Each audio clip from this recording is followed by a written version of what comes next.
नमस्कार विद्यार्थियों, आज हम कक्षा 12 की जो पीयूष प्रवाह नाम की एक पूरक पाठ्य पुस्तक है उसका एक चैप्टर हम यहाँ पढ़ने जा रहे हैं और जिसका नाम है मानस का हंस। ठीक है, और मानस का हंस ये एक उपन्यास है, नॉवेल है और जिसके लेखक हैं अमृतलाल नागर। ठीक है, और इस चैप्टर का ये पहला भाग हम यहाँ पढ़ रहे हैं और यहाँ बात करते हैं लेखक की। लेखक हैं अमृतलाल नागर। उनका जन्म हुआ है 1916 में और निधन हुआ है 1990 में। ठीक है, इनकी कुछ रचनाएं हैं बूंद और समुद्र, अमृत और विष, और भी बहुत सी रचनाएं हैं।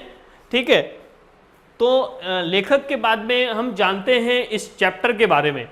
तो ये चैप्टर का यानी इस उपन्यास का हम उपन्यास का मुख्य कथ्य समझेंगे कि इसका मूल भाव क्या है, लेखक क्या बताना चाहते हैं इस नॉवेल के माध्यम से। तो यहाँ पर जो तुलसीदास हैं और उनकी जो पत्नी है उनके बारे में यहाँ बताया गया है। ठीक है ना, क्या कहा गया है कि जो तुलसीदास जिन्होंने रामचरितमानस की रचना की थी, ठीक है, अवधी भाषा में, तो वो किस प्रकार से उन्होंने अपने वैवाहिक जीवन को त्याग करके और वैरागी जीवन को अपना लिया था, राम के प्रति अपने जीवन को समर्पित कर दिया था, लोक कल्याण के लिए समर्पित कर दिया था, और किस प्रकार से वैरागी जीवन बिताते समय उनके मन में अपने परिवार के प्रति, अपने पत्नी के प्रति भी कुछ भावनाएं, कुछ लगाव जुड़ा हुआ था। ठीक है ना, वो भी उनके मन में भावनाएं चलती रहती थी। अपनी पत्नी के प्रति भी जिम्मेदारी पूरी करना, उनके प्रति भी उनका कुछ उत्तरदायित्व था। तो यहाँ बताया गया है कि तुलसीदास का अंतर्द्वंद, उनके मन में जो अंतर में, हृदय में जो द्वंद्व चलता रहता था, दुविधा चलती रहती थी, उसके बारे में यहाँ मुख्य रूप से बताया गया है, समझाया गया है। तो यहाँ मुख्य कथ्य क्या हो जाएगा कि यहाँ पर जो तुलसीदास जी हैं उनके अंतर्द्वंद के बारे में बताया गया है, पहली बात। ठीक है, तो तुलसीदास के अंतर्द्वंद के बारे में कहा गया है यहाँ पर। दूसरी बात है कि उन्होंने अपना जीवन वहाँ पर लगा दिया, संन्यास में ले लिया और संन्यास ले लिया और वैरागी जीवन उन्होंने बिताया। तो उसके बाद उनकी जो पत्नी है तो उन्होंने भी कुछ ऑब्जेक्शन नहीं किया, बल्कि उस कार्य में, अपने पति के कार्य में सहयोगी वो बनी, बाधक नहीं बनी, साधक बनी। ठीक है ना, तो उनके कार्य में रुकावट नहीं पैदा की कि आपने जो डिसीजन लिया है बहुत अच्छा लिया है, आपका निर्णय बहुत अच्छा है, लोक कल्याणकारी है। ठीक है ना, जनता को आपको बहुत सा ज्ञान देना चाहिए, जनता के प्रति आपको समर्पित होना चाहिए। तो पहली बात तो तुलसी का अंतर्द्वंद है। दूसरी बात, रत्नावली एक त्यागमयी प्रतिमूर्ति के रूप में यहाँ स्थापित की गई है। ठीक है, तुलसी का तो त्याग है ही है। ठीक है, उन्होंने अपना जो सुखमय जो जीवन है उसको त्याग दिया। ठीक है, तो तुलसीदास का तो त्याग है ही है, उसके साथ में यहाँ उनकी पत्नी रत्नावली के त्याग को भी प्रदर्शित किया गया है कि किस प्रकार से उनको अलग रहकर और उनको कष्ट झेलने पड़े।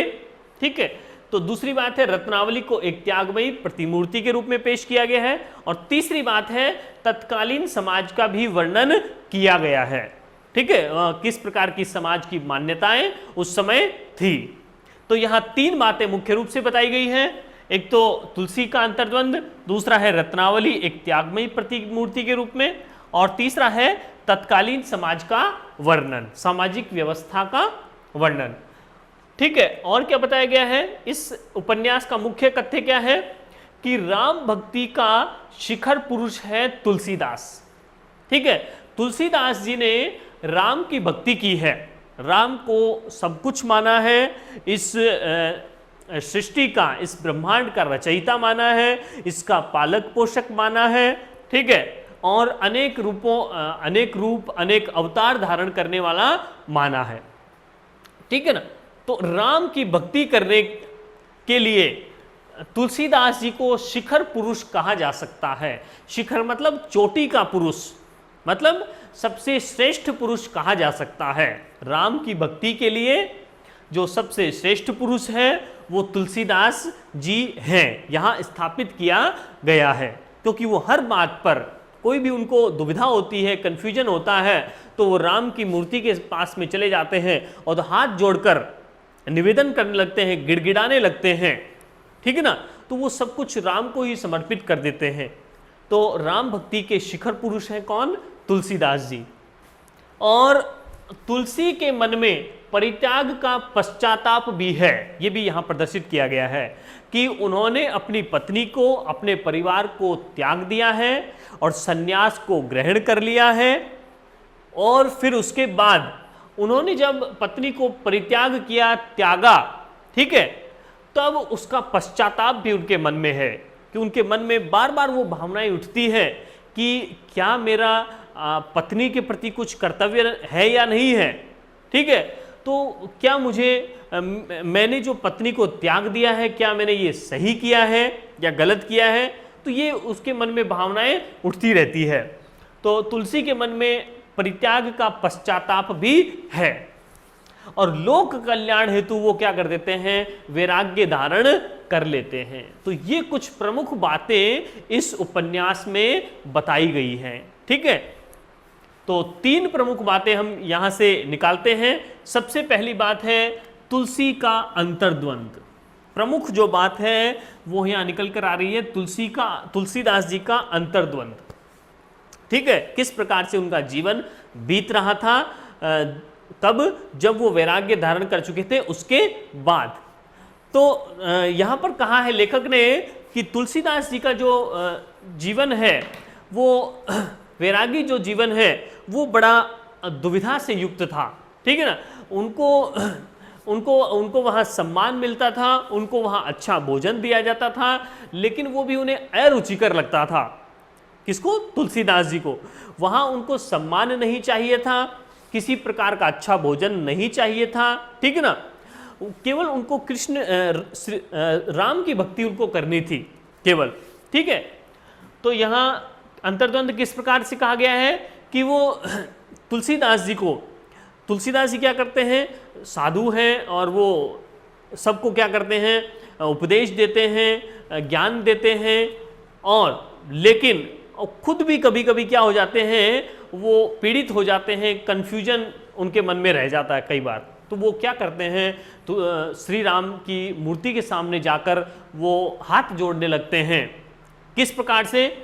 तो वो क्या कहते हैं कि हे केशव, हे श्री कृष्ण, 2 परस्पर विरोधी विशेषताएं मुझ में नहीं हो सकती। ये कुछ कथन दिए गए हैं तुलसीदास जी के, जिससे हमको लगता है कि हाँ, उनके मन में कन्फ्यूजन था, ठीक है। बार बार उनको अपनी पत्नी की पीड़ा सता रही थी, ठीक है। तो क्या कहते हैं वो कि कुछ लोग मुझे साधु भी कहते हैं, कुछ लोग मुझे पापी कहते हैं, कुचाली कहते हैं, कपटी कहते हैं। तो कुछ लोग अच्छा मुझे कह रहे हैं कि हाँ, बहुत अच्छा किया तुमने जो है रामचरितमानस की रचना की है, बहुत अच्छे विद्वान हो। कुछ लोग मुझे साधु कह रहे हैं, और कुछ ऐसे भी संसार के लोग हैं जो मुझे क्या कह रहे हैं? पापी कह रहे हैं, कुचाली, ठीक है। इस प्रकार से बुरे आचरण वाला भी कुछ लोग मुझे कह रहे हैं। तो वो हाथ जोड़कर श्री राम से कह रहे हैं कि ये 2 परस्पर विरोधी विशेषताएं मुझ में नहीं हो सकती। कि मैं क्या साधु हूं क्या मैं पापी हूं, कुचाली हूं, क्या हूं मैं? समझ नहीं आ रहा मुझे, मैं खुद नहीं समझ पा रहा हूं।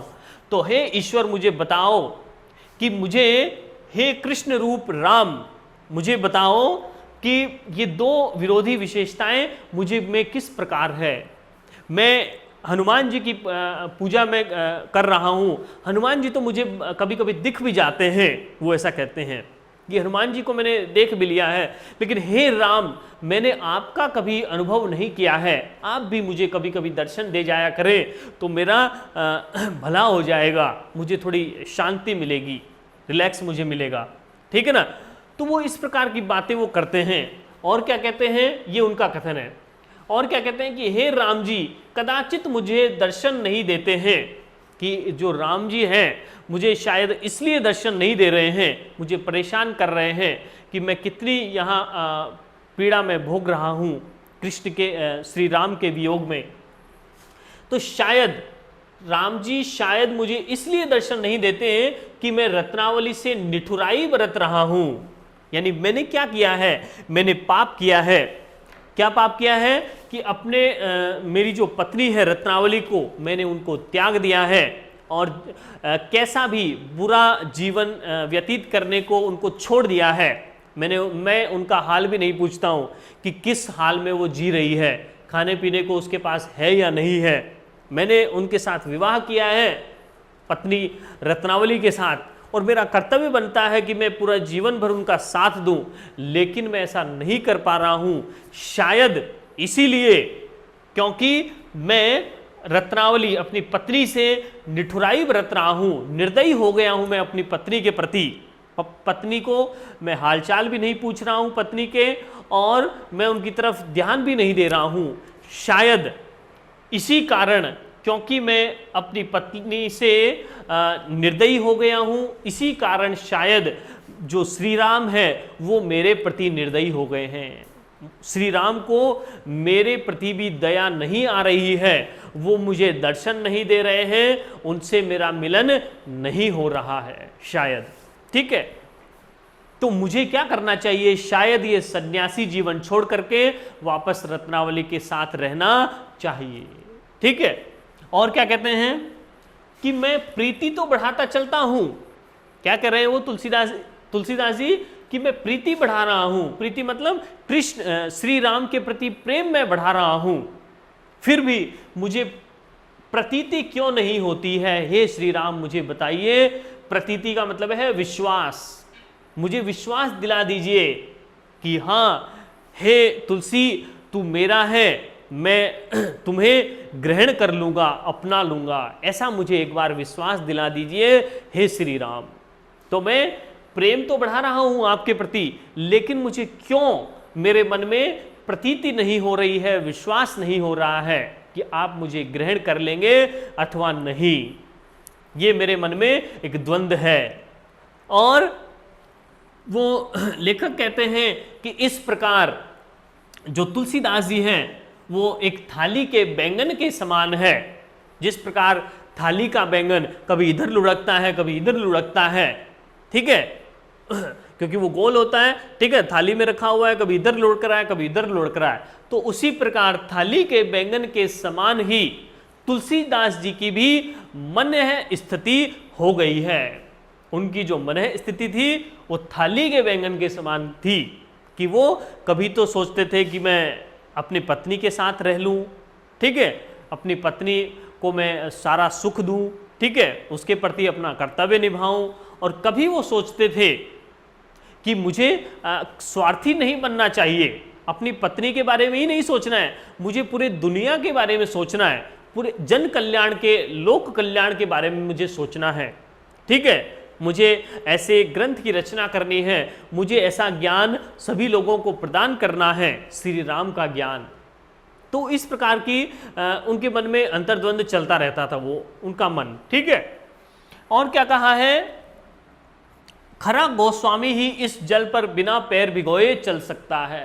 तुलसीदास जी क्या कहते हैं कि जो खरा गोस्वामी होगा, सच्चा जो साधु होगा, गोस्वामी, गोसाई भी जिसको कह सकते हैं, खरा मतलब सच्चा, सच्चा जो साधु होगा, परम भक्त होगा, जिसने बड़ी कठिन तपस्या की होगी, वही व्यक्ति क्या कर सकता है? इस जल पर बिना पैर भिगोए चल सकता है। जल पर बिना पैर भिगोए कौन चल सकता है?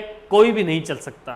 यानी पानी पे चलेंगे तो पैर तो गीले होंगे ही, ये निश्चित है। लेकिन क्या कहा है तुलसीदास जी ने कि वही व्यक्ति इस पानी पर बिना पैर भिगोए चल सकता है जो सच्चा होगा। झूठा होगा तो उसका पैर पानी में गीला हो जाएगा। और तुलसीदास जी के कहने का क्या तात्पर्य है कि ऐसा कठिन कार्य हर कोई नहीं कर सकता। तो मैं कैसे कर सकता हूं, मैं तो बिल्कुल सामान्य तुच्छ सा व्यक्ति हूं, ठीक है, इतनी मैंने भक्ति नहीं की है ईश्वर की अभी तक, ठीक है। तो कभी तुलसीदास जी क्या कह रहे हैं कि कोई सच्चा व्यक्ति होगा वही क्या कर सकता है, इस सन्यास को भोग सकता है, इस वैराग्य को बिल्कुल दृढ़ होकर पालन कर सकता है, कोई सच्चा व्यक्ति ही। मेरे मन में तो कभी अपने परिवार की याद आ रही है मुझे, और कभी मैं ईश्वर को भी प्राप्त करना चाहता हूं, ठीक है ना, तो मेरा मन डगमगा रहा है, ठीक है। तो मैं क्या हूं, इस प्रकार से मैं ये कठिन तपस्या शायद नहीं कर पा रहा हूं। तो यहां पर हमने क्या समझा कि तुलसीदास जी के मन में इस प्रकार के दुविधा रहती थी, अंतर्द्वंद चलता रहता था, ठीक है। तो उसके बाद में ये जब बातें कहते हैं तो यहां पर बताया गया है कि तुलसीदास जी को और रत्नावली को, जो कि अलग हो गए हैं, दोनों को मिलवाने के लिए, पति और पत्नी को साथ रहने के लिए, मिलवाने के लिए कुछ लोग, उनके जो मित्र हैं, वो प्रयास भी करते हैं कि वो वापस मिल जाए, साथ साथ ही रहें। और जो लोग हैं वो क्या चाहते हैं कि उनका सन्यास भी साथ में चलता रहे, यानी वो साधु भी बने रहें और अपनी पत्नी को भी वो साथ रखें, दोनों काम चलते रहें, सन्यास भी और गृहस्थ आश्रम भी साथ में चलता रहे। कौन कौन चाहते हैं कि हमने पढ़ा यहाँ पर, एक तो राजा भगत हैं, एक टोडरमल है, और एक गंगाराम है, और एक कैलाश कवि हैं। तो ये जो 4-5 लोग हैं, ये क्या करते हैं, बार बार तुलसीदास जी को उनकी पत्नी रत्नावली से मिलवाने का प्रयास करते हैं, ठीक है ना, कि वो वापस अपने कर्तव्य को समझें और सन्यास और गृहस्थ आश्रम को वो साथ में बिताएं, ठीक है। तो इसलिए कुछ लोग प्रयास करते हैं। कौन कौन करते हैं, एक तो राजा भगत, टोडरमल और कैलाश कवि और गंगाराम। तो जब उनके साथ में, उनके पास में राजा भगत जी आते हैं और उनकी पत्नी को भी लेकर आते हैं, तुलसीदास की पत्नी रत्नावली को लेकर वो आ जाते हैं कि ये आपकी पत्नी है, ये कुछ दिन यहाँ रहना चाहती है, जिसको आप अपने घर पर छोड़कर आ गए हैं, ठीक है। तो वो समझाना चाहते हैं किसी भी प्रकार से। क्या कहते हैं राजा भगत जी तुलसीदास जी को कि बाएं अंग के कटने पर दायां अंग कैसे सुख पा सकता है, ठीक है। यानी जब बायां अंग कट जाए तो उसका इफेक्ट जो होगा वो दाएं अंग पर भी पड़ेगा। कहा गया है कि जो पूरा जो पति और पत्नी होते हैं वो क्या होते हैं कि एक आत्मा है, 2 शरीर हैं, हमको दिख रहे हैं कि ये पति है, ये पत्नी है, लेकिन वो क्या है, पत्नी क्या होती है, वो अर्धांगिनी होती है, वो आधा अंग होता है, ठीक है ना। तो जब आधा अंग ही कट जाएगा, पत्नी जब अलग ही चली जाएगी, तो पति किस प्रकार जीवित रह सकता है। आधा अंग किसी का काट दिया जाए तो वो व्यक्ति किस प्रकार अपना जीवन बिता सकता है। जिस प्रकार राम को भी बहुत कष्ट झेलने पड़े, ठीक है ना, आप तो जानते ही हैं क्योंकि आपने रामचरितमानस की रचना की है। तो जब जो मर्यादा पुरुषोत्तम श्री राम हैं, उनको भी कष्ट झेलने पड़े अपनी पत्नी से बिछुड़ने पर। जब सीता माता जब बिछुड़ गई थी, जब रावण उसको उठा ले गया था, ठीक है, तो जब राम को वियोग झेलना पड़ा सीता माता से, ठीक है, अपनी पत्नी सीता से, तो तब कितने कष्ट उनको झेलने पड़े, जंगलों में भटकना पड़ा, युद्ध करना पड़ा, ठीक है। और उसके बाद जब किसी धोबी के आक्षेप करने पर माता सीता को जब बाहर निकाल दिया गया था, त्याग दिया गया था श्री राम के द्वारा, तब भी श्री राम को कितने कष्ट झेलने पड़े थे। तो इस प्रकार कहा गया है कि जब आधा अंग कट जाए, अर्धांगिनी ही चली जाएगी, आधे अंग वाली हट जाएगी, तो आधा अंग जो बच गया वो पति का है, वो कैसे जीवित रह सकता है, वो कैसे सुखी रह सकता है। कौन कहता है, राजा भगत जी कहते हैं, और तुलसीदास जी को समझाते हैं कि आपको भी अलग नहीं रहना चाहिए, अपनी पत्नी को साथ में रखना चाहिए। क्यों रखना चाहिए समझिए। क्योंकि ये जो पत्नी है, आपकी जो पत्नी है रत्नावली, ये क्या है, रत्नावली एक त्यागमयी प्रतिमूर्ति है, ठीक है। और रत्नावली के बारे में कहा गया है कि उन्होंने भी त्याग किया है। हे तुलसीदास जी, आप यहाँ साधु का जीवन जी रहे हैं, सन्यास का जीवन जी रहे हैं, अभावग्रस्त जीवन जी रहे हैं, लेकिन आपको त्याग करके, आपसे दूर रहकर आपकी जो पत्नी रत्नावली है वो भी सुखी नहीं है, वो भी किस प्रकार से परेशान है, व्यथित है, पीड़ित है, ठीक है। तो राजा भगत जी कहते हैं तुलसीदास जी को कि जब से आपने अपनी पत्नी रत्नावली को त्याग दिया है, तब से वो क्या करती है, आपने तो शायद उनको भुला दिया हो, लेकिन रत्नावली ने आपको नहीं भुलाया है। रत्नावली क्या करती है, प्रतिदिन उसका नियम है कि वो क्या करती है, बाहर जो आपकी बैठक बनी हुई है, आपका कमरा है, उसको प्रतिदिन साफ करती है, आपके कपड़ों को वो निरंतर धोती है आपकी याद में, ठीक है। आपका मनपसंद भोजन वो बनाती है, आप नहीं है खाने के लिए फिर भी वो बनाती है और किसी भी व्यक्ति को वो खिलाती है, और खुद क्या करती है, रूखा सूखा खाकर सो जाती है, ठीक है ना। और आपके लिए पूजा अर्चना करने का जो सामान है वो जमाती है, पूजा मंडप जमाती है। तो और इस प्रकार से वो एक भी पल अपने मन से अपने पति को अर्थात तुलसीदास जी को अर्थात आपको नहीं भुलाती है, ठीक है, भूलती नहीं है, वो हमेशा आपको हृदय में वो बसाए हुए है, ठीक है। तो कौन कहता है, राजा भगत जी कहते हैं, किसको, तुलसीदास जी को। वो समझाते हैं कि आप जितना त्याग कर रहे हैं उतना ही या उससे अधिक त्याग आपकी पत्नी रत्नावली भी कर रही है। तो यहां पर दूसरा पॉइंट क्या समझाया गया है, रत्नावली एक त्यागमयी प्रतिमूर्ति के रूप में प्रदर्शित की गई है। किस प्रकार, तो उन्होंने भी त्याग किया, एकांत जीवन जिया उन्होंने, और पति के मार्ग में वो बाधक नहीं बनी। यानी पति ने, तुलसीदास जी ने डिसाइड कर लिया कि मुझे अब वैवाहिक जीवन को त्याग देना है, गृहस्थ जीवन को त्याग देना है और सन्यास को ग्रहण करना है, वैरागी जीवन अपनाना है। तो पत्नी ने, रत्नावली ने भी उसको सहर्ष से स्वीकार कर लिया कि हाँ, आपने जो निर्णय ले लिया उसमें मैं मीन मेक नहीं निकालूंगी, कमी नहीं निकालूंगी, बल्कि मैं आपके वचन को पूरा करने के लिए मैं सहयोग दूंगी, ठीक है ना। कभी भी आपके सामने मैं नहीं आऊंगी, ठीक है, क्योंकि आपका मन विचलित ना होने लगे, तो मैं कभी भी आपको अपना मुंह नहीं दिखाऊंगी, ठीक है, मैं अभाव में जी लूंगी, लेकिन आपके जो विचार हैं, आपका जो वचन है, उसका पालन मैं करती रहूंगी। तो वो मार्ग में बाधक नहीं बनती है और वो क्या करती है, अपना कार्य वो करती रहती है, वो प्रबुद्ध है, ठीक है, प्रबुद्ध बुद्धि से युक्त है, लज्जाशील है, लज्जा है उसमें।